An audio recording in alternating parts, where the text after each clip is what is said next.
Guys, Dylan Mulvany is back again. Well, he never left. He loves the camera the same way bees love honey and flies love feces. And this time he's on Drew's show with Drew Barrymore. So happy to meet you. And it was a roller coaster of cringe and stupidity. Like, trust Dylan, he doesn't disappoint. He's the gift of cringe that just keeps on giving. But somehow, Drew Barrymore stole the show. Well, it's her show. What did you expect, right? But to out cringe Dylan, that's no small feat. So saddle your horses, ladies and gentlemen, as we descend into hell and try not to cringe to death. Let me ask you about the negativity.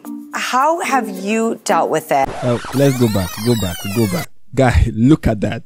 Can you tell me you don't see it? I mean, it's glaringly obvious. It is glaringly obvious. Unmistakable and undeniable. Dylan's face resembles that of Caitlyn Jenner. It does. His surgeon succeeded in making him a younger version of the man he had a spat with on social media. I mean, not you calling me a he. All that money, pain and hours, and this is what he gets. Yes. One of the only things that we do have in common is that I'm going to one of your surgeons.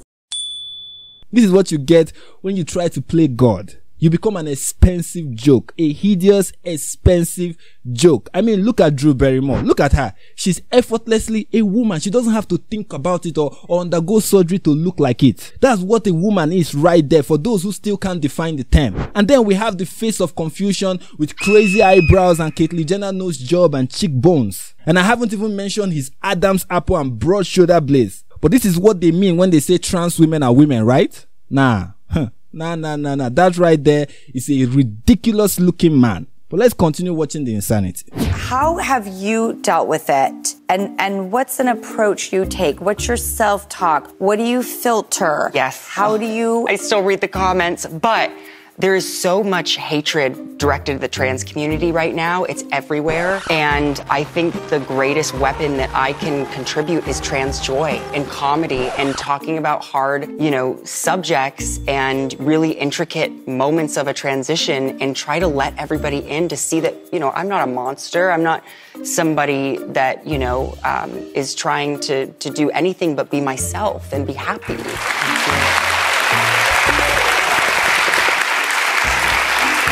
Love ya. This is madness. This is just insane. I mean, look at all those seals giving Dylan a round of applause for presenting himself as a caricature of who they are. I mean, is it juju? What kind of sorcery is this? Are you mad? And he said trans people receive a lot of hate. What does that mean? Because what I see is trans people giving a lot of hate and threatening to destroy people's life because they dare to speak the truth. That is what I see.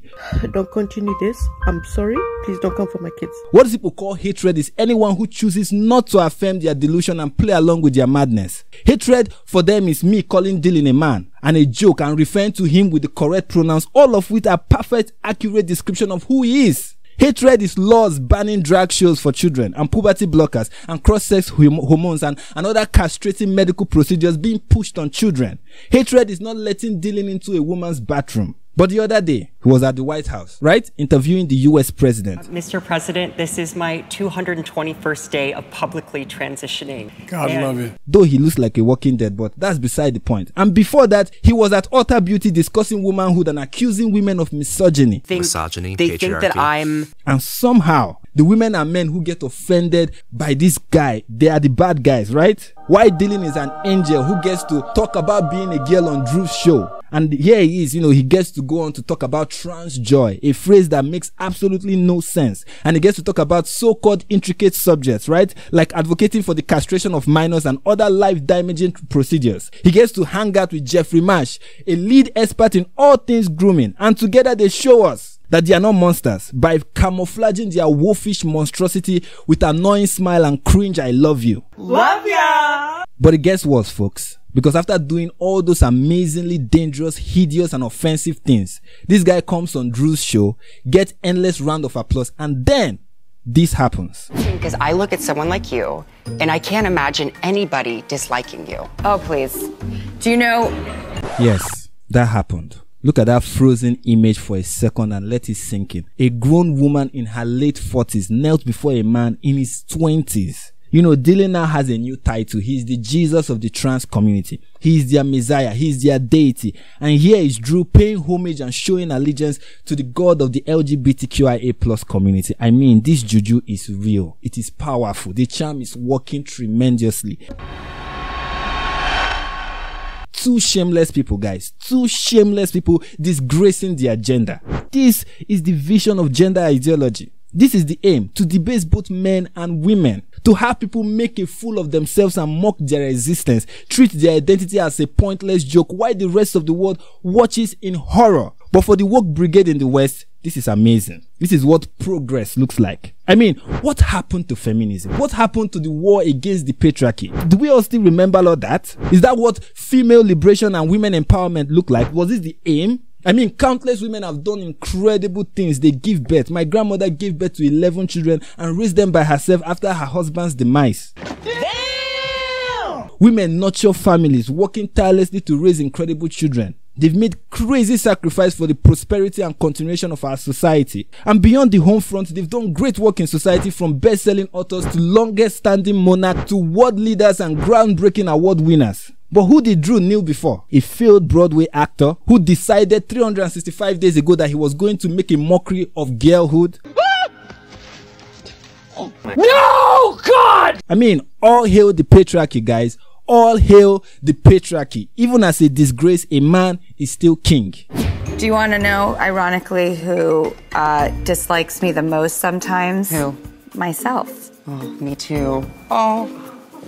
But I think picking your battles too. Yes. And sometimes I think the greatest response can just be in the next joyous video or in the next win that you have, because that just goes to show that, like, you are continuing on, and whatever that those people are projecting onto you, it isn't actually penetrating.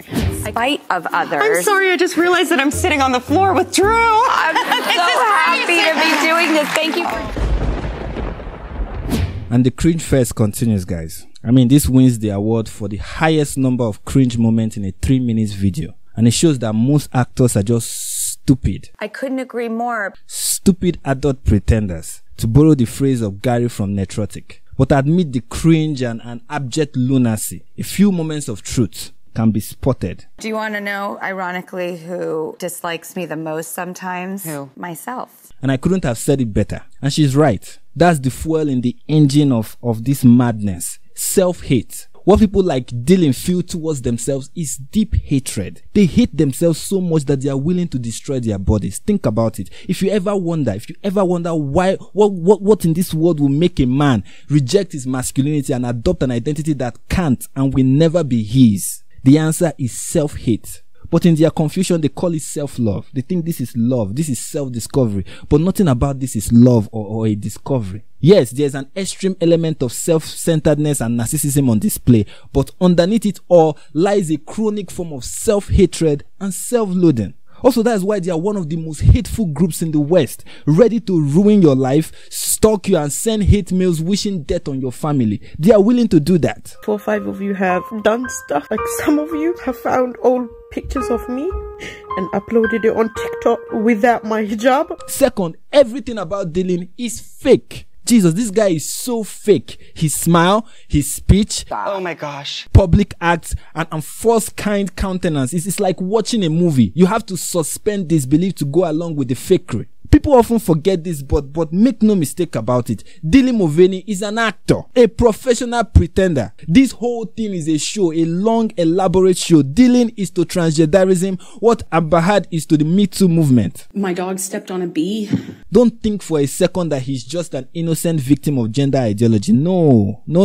He's an opportunist of the trend. He's milking the moment. The dude is milking the moment, and he's getting mad paper. The boy is balling. The boy is swimming in the ocean of financial prosperity. Dylan is a success story of the trans community. He shows how gender confusion can be perfectly monetized. It's all about the money. The third thing you need to see here is that what makes Dylan make a fool of himself is his next big win. That's what he calls it. The greatest response can just be in the next joyous video or in the next win that you have. He will continue to put on this performance and insult womanhood as long as the gig remains lucrative, as long as people watch his videos and eyeballs of innocent children, gullible women and effeminate men keep gawking at him in admiration, as long as the president calls him brave and brands give him money. Yes, as long as these things keep happening to Dylan, he won't stop. No! God, please, no! Dylan is dedicated and committed to being a hideous joke. But everyone who looks at you will see something pitiable and bizarre, something utterly unfeminine in every way.